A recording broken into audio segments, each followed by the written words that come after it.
The curtain rises on the 2022 through 23 regular season for John Tortorella's Philadelphia Flyers, and they take on Lindy Ruff's New Jersey Devils at the Wells Fargo Center on tonight's game. It's going to be at 7 p.m. Here are 5 stories to follow in the opener. 1. Hart's first appearance since April 12th. Due to a lower body injury sustained on the third day of training camp, Flyers number 1 goaltender Carter Hart was held out of the game action for the entirety of the preseason. As such, the regular season opener will be Hart's first game in goal since playing the first period of Flyers' 9-2 road loss against the Capitals back in April. Last year was a statistical tale of 2 different seasons within one for Hart, before the NHL All-Star break and post-break. Entering the break, Hart was arguably the number 1 candidate to win the Bobby Clarke Trophy as the Flyers' most valuable player. As of the break, he had a .915 save percentage, ranked 16th overall among NHL goalies who's played at least 10 games.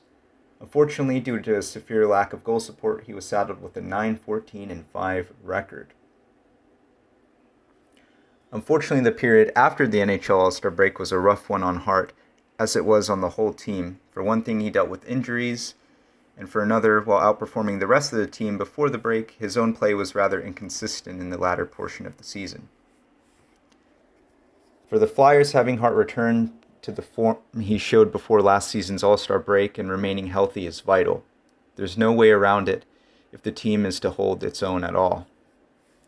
Highly regarded prospect Samuel Ersson will open the season as Hart's backup, with fellow Swedish goaltender Felix Sandström temporarily sidelined with a mild groin strain. 2. Power play. Nowhere to go but up. Last season, the Flyers ranked 32nd, dead last in the NHL with a 12.6% success rate on the power play. That would be the Flyers' worst years statistically since the NHL began tracking power play data in 1977 through 78. As Flyers center Kevin Hayes put it on Wednesday's practice, there's nowhere to go but up. He expressed confidence that the addition of Tony DeAngelo to the Flyers power play atop the point on the first unit, along with having James Van Riemsdyk at net front for a whole season, will be a boost. 3. Provorov chemistry with DeAngelo.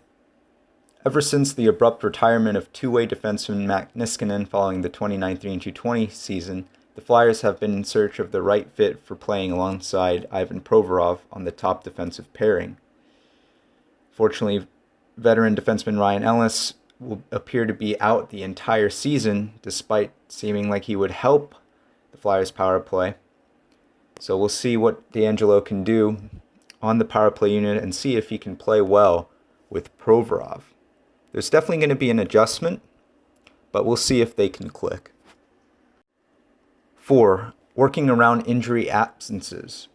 Cam Atkinson did not play in any preseason games due to upper body injury. He returned to practice on Wednesday, but was a limited participant. He's out for the opener.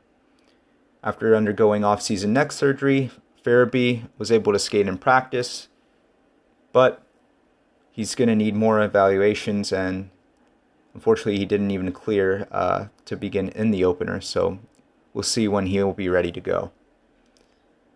Also, veteran defenseman Rasmus Ristolainen dealt with an undisclosed injury in training camp, and that's going to limit his availability for the next several days. He practiced on Wednesday, but had to leave early in the session. The veteran Finnish defenseman will not take part in the opener. Here are the following projections for tonight's opening night lineup. Pretty mediocre overall, but we'll see what they can do.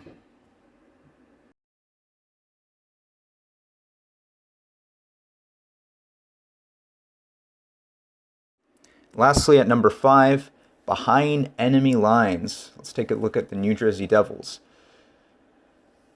They certainly don't have any lack of speed or young talent, but they'll be looking for a developmental breakthrough to where they're capable of competing with other teams in the upper echelon of the tough Metro Division. Last season, 2019 first overall draftee Jack Hughes began to blossom into NHL stardom, but was limited to just 49 games with 26 goals and 59 points. Nico Hischier, the first overall pick of the 2017 draft, has emerged as a fine two-way NHL center and posted 60 points in last year's season. Hischier, who turned 23 back in January, has practiced on back-to-back days. However, he was placed on injury reserve on the season-opening roster along with right winger Tyce Thompson. Veteran goalie Jonathan Bernier is also on long-term injury reserve. Here are the projected lineups for the Devils coming into tonight's game. Again, interesting team, a lot of young talent, so we'll see how they can do. Their defense, despite having Dougie Hamilton, would rank it pretty low. Probably give it a C-, but we'll see if it'll end up being better than the Flyers on what they have to offer. And Ruff is pretty old school when it comes to publicly announcing the starting goalie for the next game, so he's refused to announce who will be between the pipes tonight. So we'll see if it'll be Mackenzie Blackwood or Vitek Vanacek.